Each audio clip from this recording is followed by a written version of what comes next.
ഇന്ന് ഞാൻ എത്തിച്ചേരാൻ വൈകിയതിന്റെ കാരണം അത് ശ്രീനിവാസനായിരുന്നു അനുഭവിച്ചിരുന്നുവെങ്കിൽ അതിനെക്കുറിച്ച് ഒരു സിനിമ ഉണ്ടാക്കാനുള്ള എല്ലാ വകുപ്പുണ്ട്. എന്റെ ഒരുമിച്ച് പഠിച്ച എന്റെ അടുത്ത ചങ്ങാതി, അവന്റെ മകന്റെ വിവാഹമായിരുന്നു. പേരാവൂരിൽ പള്ളിയിൽ വെച്ചായിരുന്നു വിവാഹം. അപ്പൊ 12 മണിക്ക് ശേഷമാണ് വിവാഹം. ഇവർ ഇതിനുള്ളിൽ പള്ളി കയറിയിട്ട് കുർബാന തുടങ്ങിയിട്ട് 1:45 പുറത്തിറങ്ങിയത്. ഈ നമ്മളവിടെ വന്നു എന്ന് പറഞ്ഞിട്ടൊന്ന് കാണിക്കണ്ടേ? ഒരുപാട് ആൾ വന്നപ്പോ അച്ഛന്മാർ വല്ലാണ്ടെന്ന് പ്രസംഗിച്ചു. ഭയങ്കര പ്രശ്നമായിരുന്നു. അത് ഒരു സിനിമയ്ക്ക് വിഷയമാകുമായിരുന്നു. ശ്രീനിവാസൻ പങ്കെടുത്തിരുന്നു. കാരണം ആളുകളൊക്കെ ദേഷ്യം വെച്ച് പല വൈകിട്ട് പോണ്ട ആളുകൾ ഭക്ഷണം പോലും കഴിക്കാണ്ട് കാത്തു. അതുകൊണ്ടാണ് ഞാനും ഇവിടെ എത്താൻ വൈകിപ്പോയത്. അവിടെ വന്നവനൊന്ന് കാണണ്ടേ? ഞാൻ പറഞ്ഞു വന്നത്, നമുക്കൊക്കെ പറയാൻ ധൈര്യമില്ലാത്തത് തന്റെ കഥാപാത്രങ്ങളെ കൊണ്ട് പറയിപ്പിച്ച കരുത്താണ് ശ്രീനിവാസന്റെ കഥാപാത്രങ്ങൾ. ശ്രീനിവാസന്റെ കഥാപാത്രങ്ങൾ അദ്ദേഹത്തിന്റെ സ്വയം അപകർഷതാബോധത്തെ ആണ് ഏറ്റവും കൂടുതൽ അദ്ദേഹം വിപണനം ചെയ്തത്.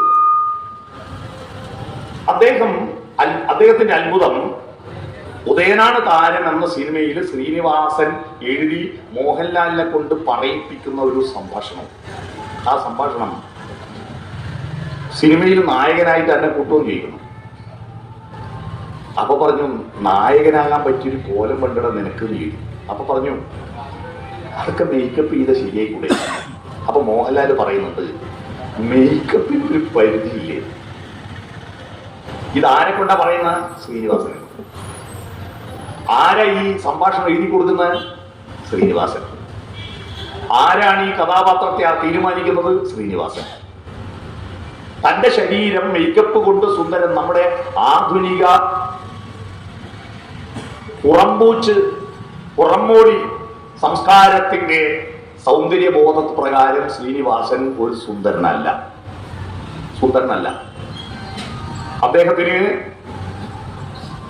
ആ സുന്ദരനല്ല എന്ന അപകർഷതാബോധത്തോടുള്ള പോരാട്ടമായിരുന്നു അദ്ദേഹത്തിന്റെ സിനിമകളും അദ്ദേഹത്തിന്റെ തിരക്കഥകളും എല്ലാം. അദ്ദേഹത്തിന്റെ രൂപത്തിന് പറ്റിയ കഥാപാത്രങ്ങൾ ഏതാണെന്ന് അദ്ദേഹം തന്നെ പല സിനിമകളിൽ തെളിയിച്ചിട്ടുണ്ട്. ഞാൻ അദ്ദേഹത്തെ ശ്രദ്ധിച്ചത് പ്രധാനപ്പെട്ട 3 സിനിമകളാണ്. ഒന്ന്, ചിദംബരം എന്ന് പറയുന്ന സിനിമ. നിങ്ങൾ പലരും കണ്ടിരിക്കാൻ സാധ്യതയില്ലാത്ത ജി അരവിന്ദന്റെ അത്ഭുതകരമായ ഒരു സിനിമയാണ് ചിദംബരം. ആ ചിദംബരം എന്ന സിനിമയിൽ മോഹൻലാൽ ഒരു കഥാപാത്രത്തെ ചെയ്യുന്നു. രണ്ടാമത് ഞാൻ ശ്രദ്ധിച്ച അത്ഭുതകരമായ സിനിമ പഞ്ചവടിപ്പാലം എന്ന സിനിമയിൽ ശ്രീനിവാസൻ അന്നേ നായകനാണ്. അന്ന് നായകനാണ്. കാലില്ലാതെ ഈ കൈകൊണ്ട് തള്ളിപ്പോകുന്ന വണ്ടിയിലിരുന്നിട്ട് ലോകത്തിലെ സകല കാര്യങ്ങളും പറ്റി അഭിപ്രായം പറയുന്ന, അന്വേഷിക്കുന്ന ഒരു കഥാപാത്രമാണ് യഥാർത്ഥത്തിൽ ശ്രീനിവാസൻ സ്വയം. ലോകത്തിലെ സകലതിനെയും നിരീക്ഷിക്കുകയും അഭിപ്രായം പറയുകയും നോക്കിക്കാണുകയും ചെയ്യുന്നത്.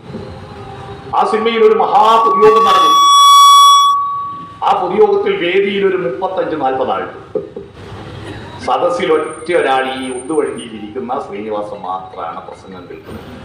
മാന്യമഹാജനങ്ങളെ എന്ന് മൈക്കിന്റെ ശബ്ദം വന്ന് കാളം മൈക്കിങ്ങനെ അലടിച്ചു പോകുമ്പോൾ ഒറ്റയ്ക്ക് ഇയാളിരിക്കുക. അവസാനം ആ സിനിമയിൽ പാലം തകർന്നിട്ട് മരണത്തിന് ശേഷം കഥാപാത്രമാവുന്നു ശ്രീനിവാസൻ. പാലം തകർന്നിട്ട് ഇദ്ദേഹത്തിന്റെ വണ്ടി, ഈ ഉന്തുവണ്ടി മാത്രം വെള്ളത്തിലൂടെ ഒഴുകിപ്പോകുന്നതാണ് സിനിമയുടെ ക്ലൈമാക്സ്.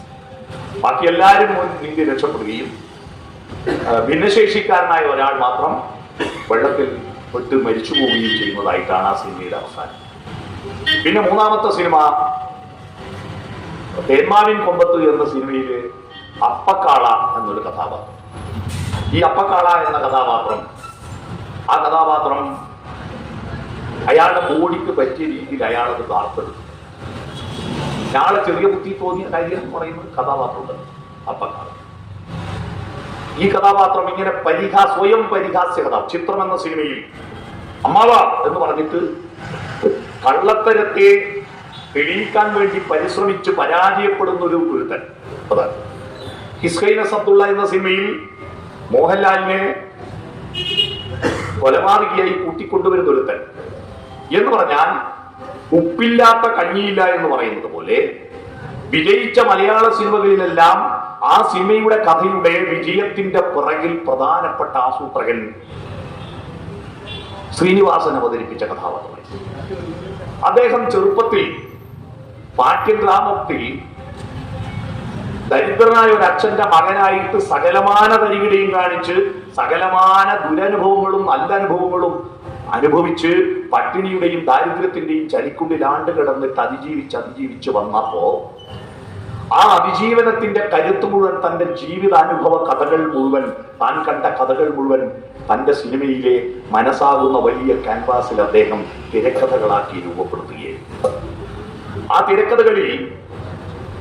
തിരക്കഥകളിൽ അദ്ദേഹം അവതരിപ്പിക്കുന്ന കഥാപാത്രങ്ങൾ അതിമാനുഷ കഥാപാത്രങ്ങളായി, ഒറ്റയിടിക്ക് 10 ആളല്ല തെറിച്ചു വീഴുന്ന അതിമാനുഷ കഥാപാത്രങ്ങളായ ഫാന്റസി സിനിമയായിരുന്നു കേരളത്തിൽ ഒരു കാലത്ത് അടക്കിവാണ്. നസീറും സത്യനൊക്കെ നല്ല അഭിനയമുള്ള നല്ല കഥാപാത്രങ്ങളാണ് അന്ന് ഇറങ്ങുന്നത്. പക്ഷെ സിനിമകൾ നോക്കും, ആ സിനിമകളിലൊന്നും തന്നെ നമ്മളെപ്പോലെ സാധാരണ ജീവിതത്തിൽ മനുഷ്യരെ കാണാൻ പറ്റില്ല.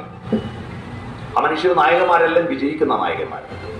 സുന്ദരൻ എന്ന് പറഞ്ഞാൽ സംസ്കൃത നാടക സങ്കല്പത്തിൽ പ്രകാരം നായകനിലെ ചില ലക്ഷണങ്ങൾ പറയുന്നില്ലേ, ആ ലക്ഷണങ്ങൾ പൂർത്തീകരിച്ച സുന്ദരനും ധീരനും സത്സ്വഭാവിയും അല്ലെ ആയിരിക്കുന്ന, അത് ഭാഗ്യവും അവന്റെ കൂടെ നിൽക്കണം, അങ്ങനെയുള്ള ഒരു നായകനാണ് നമ്മൾ കേട്ടുകൊണ്ടിരുന്നത്. എന്നാൽ അതിൽ നിന്ന് മാറിയിട്ട് പരാജിതനായിരിക്കുന്ന നായകൻ, എല്ലായിടത്തും ഒളിഞ്ഞു പോകുന്ന നായകൻ, തന്റെ എല്ലാ ദൗർബല്യങ്ങളും കൊണ്ട് എവിടെയും വിജയിക്കാൻ പറ്റാത്ത നായകൻ, അത്തരത്തിലുള്ള ദൗർബല്യങ്ങളുടെ കഥാപാത്രങ്ങളെയാണ് അദ്ദേഹം അവതരിപ്പിച്ചു വെച്ചത്.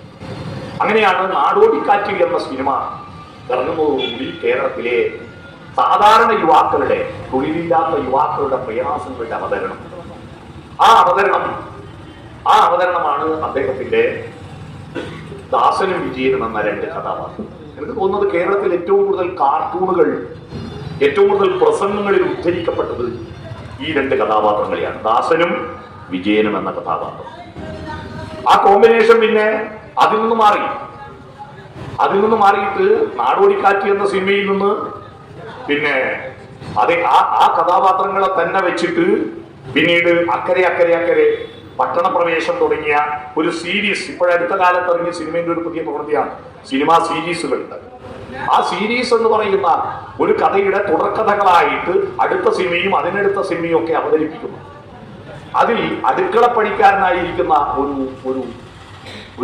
ഒരു ചെറുപ്പക്കാരൻ അമേരിക്കയിലേക്ക് പോകാൻ ചാൻസ് കിട്ടിയ തന്റെ സുഹൃത്തിനോട് അമേരിക്ക കാണാൻ ആഗ്രഹം പഠിപ്പിക്കുന്ന ഒരു രംഗമുണ്ട്.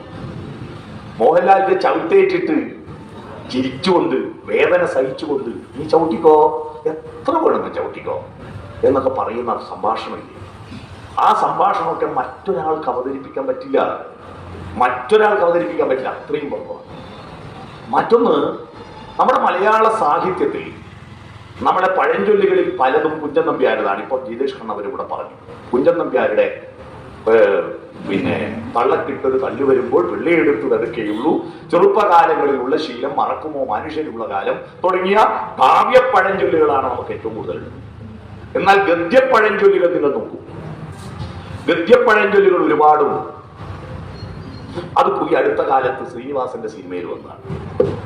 അതിൽ ഒന്ന് പ്രധാനപ്പെട്ടതാണ് എന്ത്, എല്ലാവർക്കും ഒരു കാലം വരുന്ന എന്ന സംഭാഷണം അല്ലേ, എല്ലാവർക്കും ഒരു കാലം വരുന്ന എടാ, നമുക്ക് ഈ ബുദ്ധി എന്താ നേരത്തെ തോന്നാഞ്ഞത്, എല്ലാറ്റിനും ഒരു സമയമുണ്ട് ദാസ എന്ന് പറയും. അത് സാധാരണ മനുഷ്യരുടെ സംഭാഷണം ഗതികെട്ട അവസരത്തിൽ അവതരിപ്പിക്കുന്ന ഒരു കഥാപാത്രം. മറ്റൊന്ന്, സാങ്കേതിക വിജ്ഞാനവും പ്രായോഗിക വിജ്ഞാനവും തമ്മിലുള്ള വലിയ വൈരുദ്ധ്യത്തെ, അതിന്റെ മെറിറ്റിനെ വളരെ സിമ്പിളായിട്ട് അവതരിപ്പിക്കും.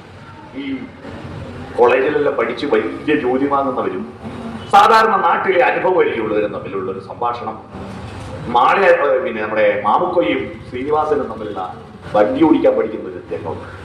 ആ രംഗത്തിൽ നീ എന്നെ പഠിപ്പിക്കണ്ട, ഞാൻ പോളിടെക്നിക്കിൽ പഠിച്ചിട്ട് വന്നതാടാ എന്ന് ശ്രീനിവാസൻ പറഞ്ഞപ്പോ പിന്നീട് വണ്ടി നിർത്താണ്ടൊക്കെ പോയപ്പോ ബ്രേക്ക് എവിടെ, ക്ലച്ച് എവിടെ എന്ന് പറഞ്ഞിട്ട് ആകെ പറഞ്ഞിട്ട് അവസാനം രണ്ടാളും വണ്ടി അടിച്ച് ആശുപത്രി കിടക്കുമ്പോ ആ കിടക്കത്തിൽ മാമുക്കോയ ശ്രീനിവാസനോട് പറയുന്നുണ്ട്, നമ്മള് പോളിടെക്നിക് പഠിച്ചിട്ടില്ലല്ലോ, അതുകൊണ്ട് ഇതിനെ പറ്റി നമുക്കറിയില്ല. ആ പരിഹാസം, ഈ പരിഹാസം ശ്രീനിവാസനെ പരിഹസിക്കുന്ന ആരാ? ശ്രീനിവാസൻ തന്നെയാണ് എഴുതുന്നത്. അതാണ് പിന്നീട് എന്തായി മാറിയത് അദ്ദേഹത്തിന്റെ സ്വയം അവസ്ഥ എന്ന് പറഞ്ഞാൽ മമ്മൂട്ടിയുടെയും മോഹൻലാലിന്റെയും നായികമാരായിട്ട് അഭിനയിക്കുന്ന നടിമാർ, ആ നടിമാരെ തന്റെയും നായികയാക്കാമെന്ന് അവതരിപ്പിച്ചുകൊണ്ട് വടക്ക് നോക്കി യന്ത്രം എന്ന സിനിമയുണ്ട്. ഈ സിനിമ പാർവതിയാണ് ഇദ്ദേഹത്തിന്റെ, അല്ലെ, സംയുക്ത വർമ്മ ഇദ്ദേഹത്തിന്റെ നായികയായിട്ട് വരുന്നുണ്ട്, പാർവതി നായികയായിട്ട് വരുന്നുണ്ട്, മീന നായികയായിട്ട് വരുന്നുണ്ട്. നല്ല സുന്ദരിമാരെ നായികയാക്കിയിട്ട് അവതരിപ്പിക്കുന്നു. ആ വടക്ക് നോക്കി യന്ത്രം എന്ന സിനിമക്ക് അവാർഡ് കിട്ടിയപ്പോ അടൂരിന്റെ സിനിമ പോലും മത്സരിച്ചുകൊണ്ടാണ് വടക്ക് നോക്കി യന്ത്രത്തിന് അവാർഡ് കിട്ടിയെന്ന് പറഞ്ഞപ്പോ അത്ഭുതകരമായിരുന്നു അത്. ആ അത്ഭുതം ഒരു അപകർഷതയുള്ള ഒരു കാമുകൻ, ഭർത്താവ്, അപകർഷത ബോധമുള്ള ഒരു ഭർത്താവ്. നമ്മുടെ കേരളത്തിൽ അങ്ങനത്തെ എത്ര ഭർത്താക്കന്മാരുണ്ട്? ഫോട്ടോ എടുക്കുമ്പോ ഇങ്ങനെ നിൽക്കുന്ന, അല്ലെ, തനിക്ക് ഉയരം കുറവാണെന്നുള്ള സംശയം കൊണ്ട് പൊന്തി നിന്നിട്ട് ഫോട്ടോ എടുത്തതിന്റെ പേരിൽ ഉണ്ടാകുന്ന ആ ഫോട്ടോ പിന്നെ വന്നിട്ട് ആ ഫോട്ടോ എടുക്കുന്ന ആ രംഗം അതില് ശ്രീനിവാസ സംവിധാനം ചെയ്തതാണ്. മാമുക്കോയ ചിരിക്കുന്ന സ്മൈൽ എന്ന് പറഞ്ഞിട്ട് മാമുക്കോയല്ല ഇങ്ങനെയാ ചിരിക്കണ്ടെന്ന് പറഞ്ഞിട്ട് മാമുക്കോയുടെ ഒരു ചിരിയുണ്ട്. ആ ചിരി കണ്ടിട്ട് ചിരിക്കാത്ത ഒരൊറ്റ ആളുണ്ടറില്ല.